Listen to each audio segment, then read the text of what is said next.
एक बार की बात है, भारतवर्ष में विदेहराज थे महात्मा निमि। वे बहुत सारे यज्ञ किया करते थे। बड़े बड़े ऋषि महात्माओं के साथ में उनको बुलाकर सत्संग आयोजित किया करते थे, बड़े बड़े यज्ञ किया करते थे। तो एक बार वो यज्ञ कर रहे थे, उनकी यज्ञशाला में ऐसे ही विचरण करते हुए 9 योगीश्वर आ गए। वो 9 योगीश्वर भगवान ऋषभदेव जी के पुत्र थे। भगवान ऋषभदेव जी के 100 पुत्र थे। उन 100 पुत्रों में से एक तो भरत जी थे, जिनके नाम पर इस देश का नाम भारत पड़ा। भरत से पहले इस देश को अजनाभ वर्ष बोला जाता था। अब एक भरत जी हो गए, बाकी जो 99 थे उनमें से 9 पुत्र 9 द्वीपों के अधिपति हुए। अब 90 बचे। उन 90 में से 9 लोग ऐसे थे जो सन्यासी हो गए और 81 पुत्र ऐसे थे जिन्होंने कर्म कांडों के रचयिता ब्राह्मण हुए। 81 पुत्रों ने कर्म कांडों की रचना की, 9 पुत्र सन्यासी हुए, 9 पुत्र 9 द्वीपों के अधिपति हुए और एक भरत जी। कुल मिलाकर 100 पुत्र थे ऋषभदेव जी के। तो ये जो 9 पुत्र सन्यासी हुए थे, ये एक बार राजा निमि के दरबार में आए। राजा निमि ने उन योगेश्वरों की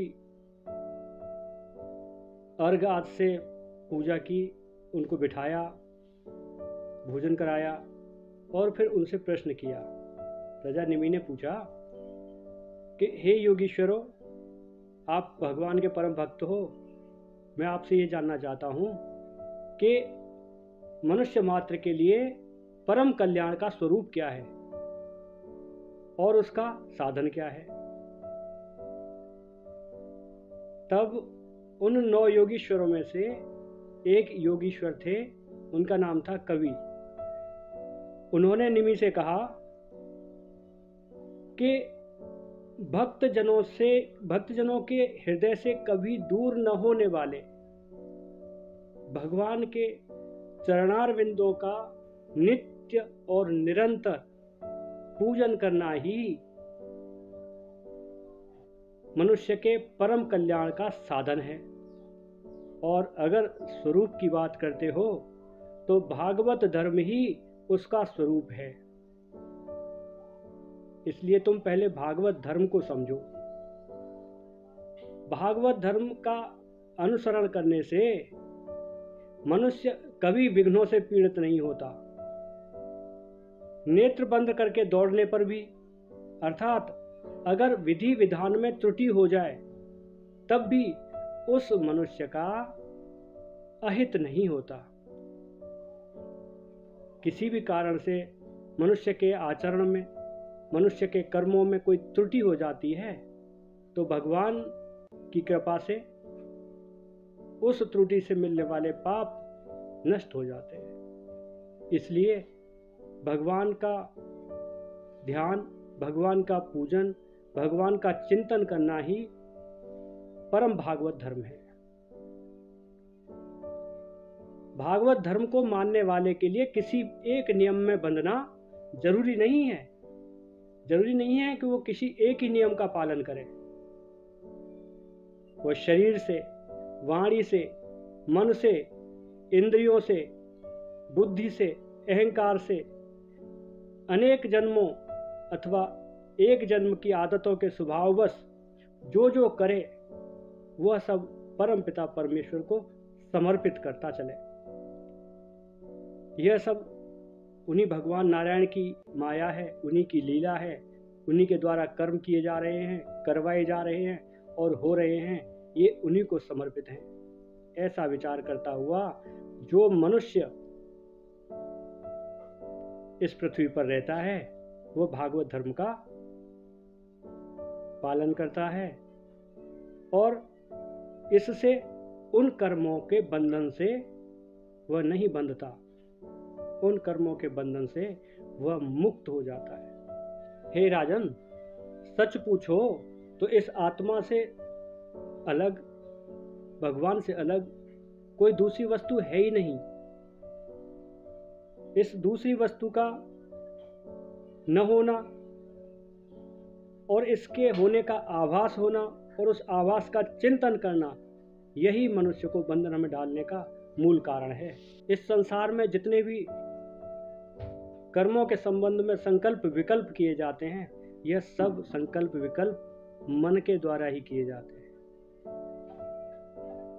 राजन, बुद्धिमान पुरुष को चाहिए कि संकल्प विकल्प करने वाले इस मन को ही बांध ले, इस मन को ही रोक दे।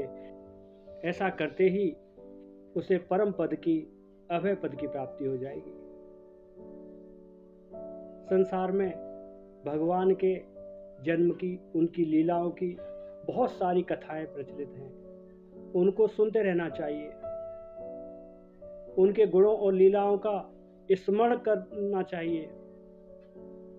लाज संकोच छोड़कर उनके भजनों का गान करना चाहिए, कीर्तन करने चाहिए। किसी भी प्रकार, किसी भी वस्तु में, किसी भी व्यक्ति में, किसी भी स्थान में आसक्ति न करनी चाहिए।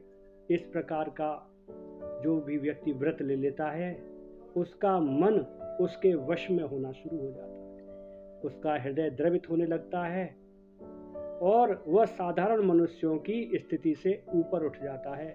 यह भगवान श्री कृष्ण ने स्वयं कहा है। भगवान के जो शरीर हैं, अर्थात ये आकाश, वायु, अग्नि, जल, पृथ्वी, ग्रह, नक्षत्र, प्राणी, दिशाएं, वृक्ष, वनस्पति, नदी, समुद्र, ये सब क्या है? ये सब भगवान के शरीर है। भगवान के सभी रूपों में भगवान के शरीर को स्वयं समझकर जो भी व्यक्ति अनन्य भाव से उनको प्रणाम करता है, भगवत भाव से उनको प्रणाम करता है, तो उसके साथ क्या होता है? जैसे भोजन करने वाले प्रत्येक ग्रास के साथ में 3 चीजें मनुष्य को मिलती हैं। एक तुष्टि यानी तृप्ति और सुख, एक पुष्टि यानी जीवन को संचार करने की शक्ति, और एक क्षुधा निवृत्ति यानी भूख प्यास से निवृत्ति।